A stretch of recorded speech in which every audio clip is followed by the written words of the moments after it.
Pada zaman dahulu, di sebuah desa, hiduplah seorang pemuda tampan bernama Jaka Tarub. Ia tinggal bersama ibunya dan gemar berburu di hutan.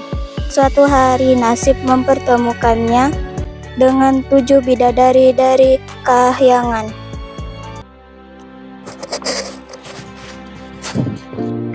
Jaka, siang-siang gini kok udah malaman aja, ntar kesurupan loh. Iya nih Jaka, mikirin apa sih? Kalian ini bikin aku kaget aja. Aku tidak sedang mikirin apa-apa kok. Kan nungguin kalian dari tadi. Ayo kita berburu ke hutan. Ayo. Ketika Jaka dan teman-temannya berjalan ke arah hutan, mereka dihadang oleh sekumpul perampok hutan.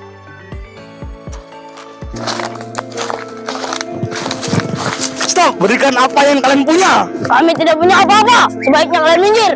Kami hanya ingin berburu ke hutan. Berani-beraninya kalian tidak mau menyerahkan barang yang kalian punya. Kita hajar aja, bos. Ya bos, kita habisi mereka.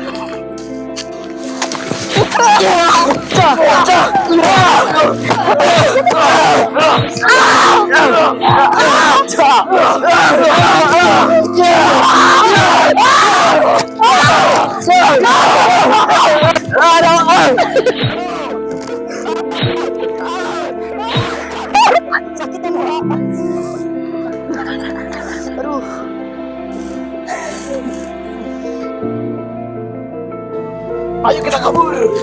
Aduh.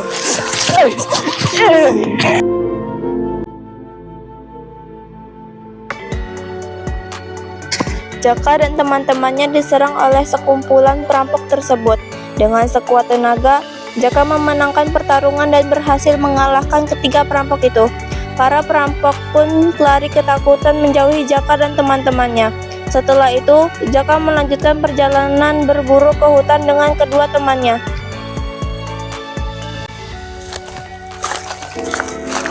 Berhenti sebentar yuk, aku udah haus nih.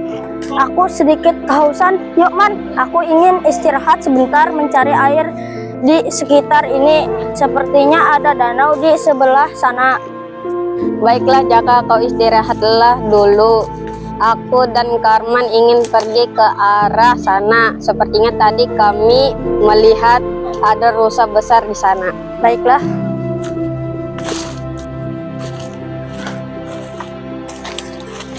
Kalian hati-hati di jalan. Baiklah. Emang kamu lihat di mana? Ada di sana besar sekali. Semoga kita bisa bawa pulang satu.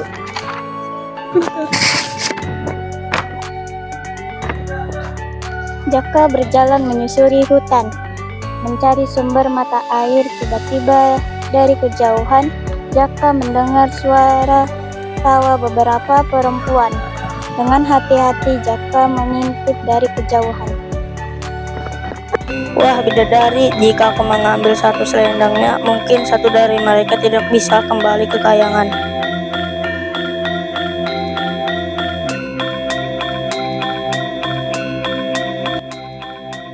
Hahaha, danaunya segar sekali. Mari kita mandi lebih lama. Iya, danaunya segar sekali.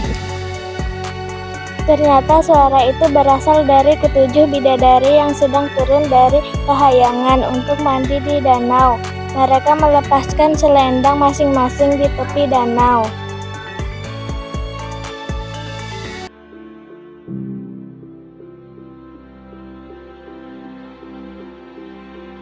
Ayo saudari-saudariku, hari hampir petang, kita harus kembali ke kahyangan. Ayo. Tapi di mana selendangnya Nawangwulan? Apa? Selendangku hilang, aku tidak bisa kembali ke kayangan.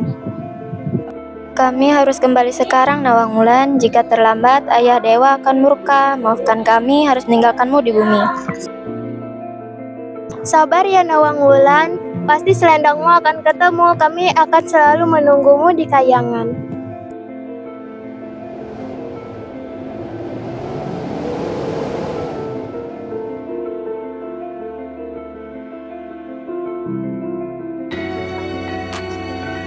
Keenam bidadari kembali ke kayangan meninggalkan Nawangwulan sendirian.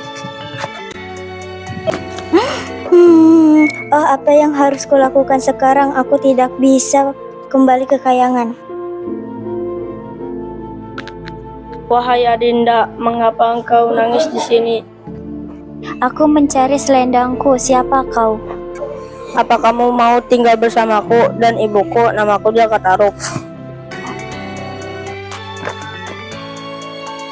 Sejak hari itu, Nawang Wulan tinggal bersama Jaka Tarub dan ibunya di desa. Waktu berlalu, mereka saling jatuh cinta dan menikah, lalu dikaruniai seorang anak perempuan bernama Nawang Asih. Kehidupan mereka bahagia dan makmur.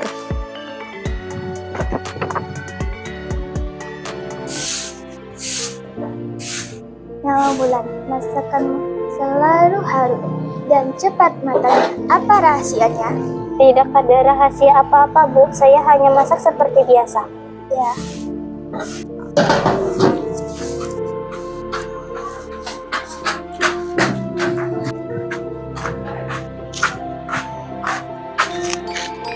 Jaka aku ingin pergi mencuci ke sungai, aku titip Nawang Asih sebentar. Seperti biasa, aku berpesan jangan membuka kukusan nasi yang kumasak. Baiklah, aku selalu mengingat pesanmu, Nawang Wulan. Namun suatu hari Jaka Tarub merasa penasaran dan mengintip cara Nawang Wulan memasak. Dia pun membuka kukusan nasi. Alangkah terkejut Jaka Tarub melihat isi kukusan hanya terdapat sedikit tangkai padi. Sepulangnya Nawang Wulan berkata terkejut. Dia melihat kukusan nasinya masih tetap menjadi tangkai padi. Dia pun memarah dan mencari Jaka Tarub suaminya.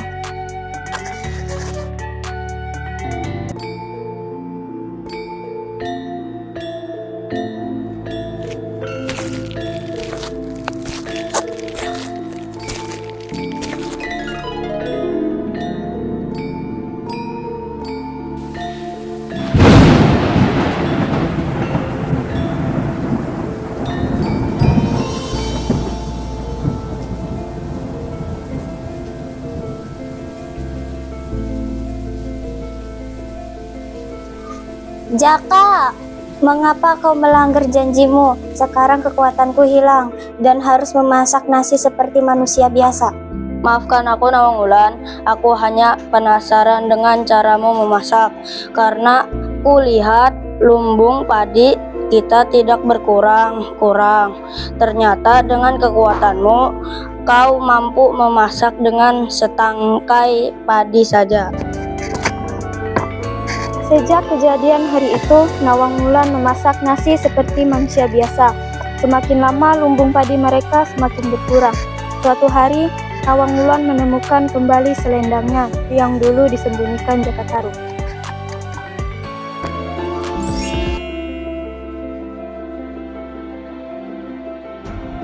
Ini selendangku, jadi selama ini kaulah yang menyembunyikannya, Jaka. Maafkan aku, Nawang Wulan. Aku sangat menyesal. Aku harus kembali ke kayangan, tapi jangan sedih. Jagalah Nawang Asih baik-baik. Bila ia menangis di malam hari, pandanglah ke bulan, aku akan melihatnya juga. Selamat jalan, Nawang Wulan. Maafkan aku akan selalu mengingatmu.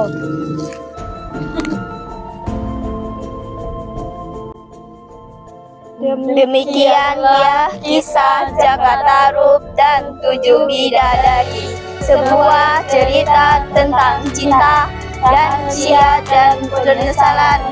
Dari kisah ini kita belajar jangan pernah melanggar kepercayaan orang yang kita sayangi. Tamat.